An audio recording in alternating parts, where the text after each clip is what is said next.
wabarakatuh. Saat ini Anda berada di Rumah Sakit Prince Naif bin Abdul Aziz, Universitas Syah Kuala, melayani dengan kemuliaan.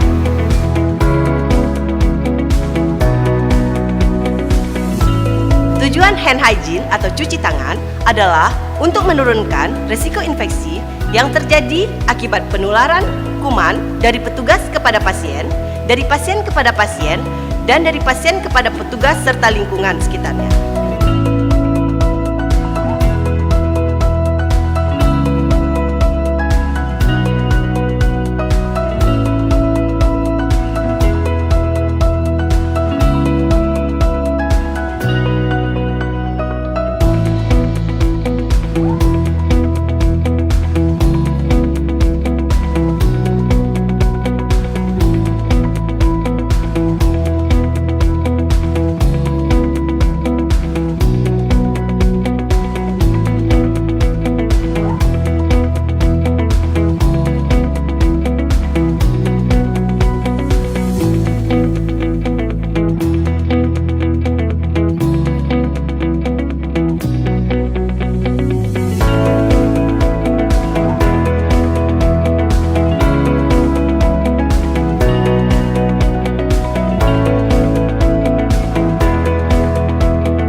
Suatu penyakit.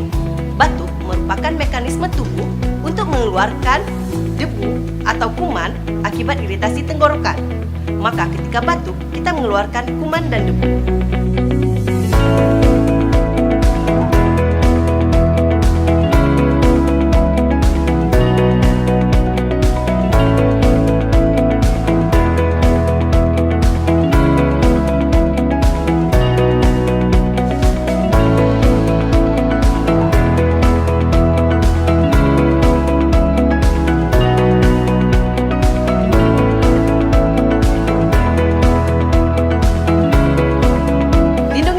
Anda, keluarga, dan lingkungan dengan etika batuk.